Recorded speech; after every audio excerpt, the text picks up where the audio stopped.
Welcome back to the TruGolf Academy. You've joined me, Jon Watts, today at Branston Golf and Country Club. Today's video is all going to be about improving your wrist conditions in your golf swing. I've got a really simple drill that's going to help you nail that next time you get on the golf course. Stay tuned to find out more.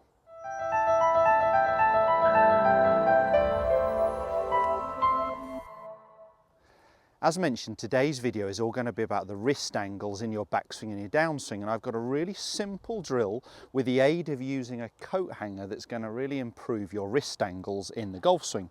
So we're going to jump straight into how I would use this as an exercise. So I've got a large coat hanger here that I'm going to be holding with my lead hand. So for me as a right-handed golfer, that is my left hand. So I'm going to get in my setup position, and what I want to simply try and do is get the flat part here of the coat hanger just touching the inside of my forearm. And what I'm trying to do throughout the whole swing is keep that position. So as I get to the top of the backswing, what I like to see is the coat hanger here still resting against my forearm. Now you may well have seen this drill for the backswing for that left wrist at the top. I think you could actually use this drill in the downswing into impact as well, and it's a fantastic exercise. In fact, there is something on the market out there named after this, a little bit of a plug for them, that works obviously very well. It's a great exercise, but simply using a coat hanger in your practice swings or an at-home movement is great. The benefit of the aid, the golf drill there, the hanger, is you can actually hit shots with it at the same time. But obviously very inexpensive, just using a coat hanger just to see if that's going to help you create the right movements and the right wrist angles in your golf swing. So what we want to try and see at the top of the backswing is a relatively flat left lead wrist, or if anything, the lead wrist to be more that way rather than that way. So we don't mind the wrist a little bit in flexion here. What we don't want is too much extension with the wrist with this angle at the top of the backswing. So flat left wrist would be very neutral, or slightly that way would look a little bit more like a Dustin Johnson or a John Rahm at the top of the backswing. Then on the downswing, what I want to be able to do is keep the coat hanger touching against my forearm.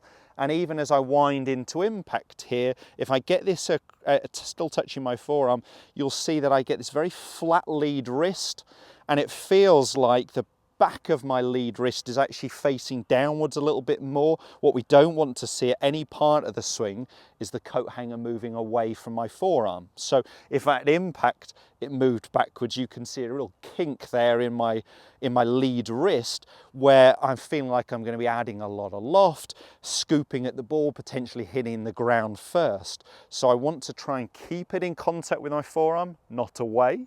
I want to keep it in contact again on the downswing, because this for me on the downswing would be an undesirable wrist position. If I get the wrist working this way into extension, the club face gets very open.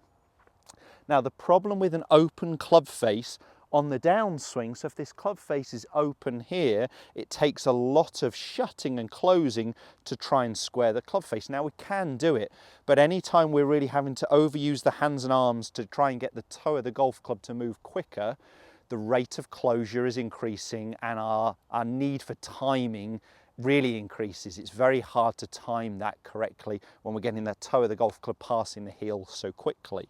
So if I get this position correct here, I'm not really having to do a whole lot with my hands and arms through impact. Now there is forearm rotation definitely, but what I'm suggesting is it's very much linked to the body rotating. So it's the body causing this, not a flip with the hands and arms. So just using a coat hanger is fantastic for the backswing, top of the backswing, that flat left wrist or lead wrist. For me, it's my left wrist at the top of the backswing, keeping that angle on the downswing. So we've got the lead wrist more in a flexion rather than extension. So we've got a square or even a closed club face, definitely not open.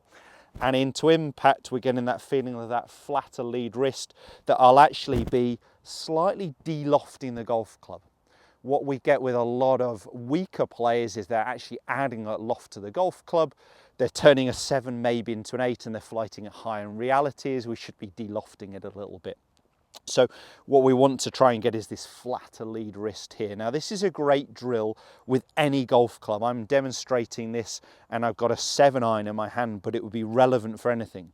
So once I've done some with the coat hanger, really then again, going to put it into a movement just slowly with the golf club.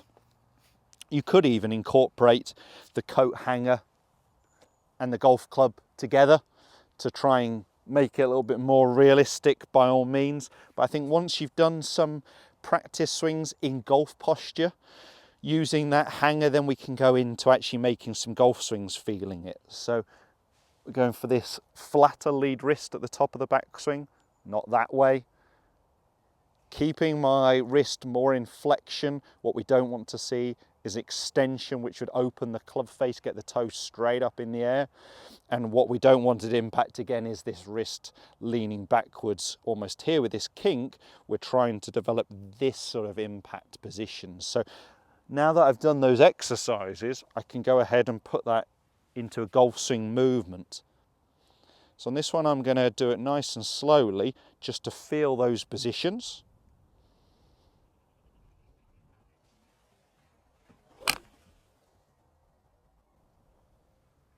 And then I can build up the pace of it. So I probably swung that more like 70% speed, but a great way to feel it, or even just stopping at each of those positions. Now, I'm not saying this is a conscious thought for me on the golf course, but it is incorporating the right movements and the right feelings with my wrist angle. If I can get that wrist angle correct, I can really start to gain some control of that club head, which is key to great golf. Let me hit one more there.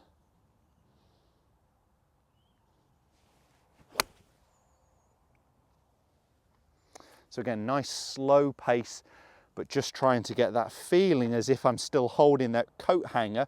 It is a great drill. It's a fantastic drill just to do at home, and then perhaps take it to the driving range and work it in. If you struggle with your wrist angle, which would definitely be more this way, especially on the downswing, and an impact if you end up looking at this way where we can almost see the glove logo, the knuckles pointing back to us, is very undesirable. We're going to be losing out on speed, power, and club face control. Work on that lead wrist, use that exercise. I know it's going to help your game.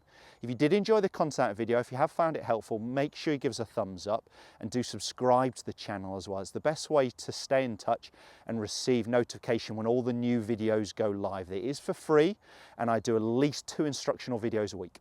Thanks guys, we'll see you soon.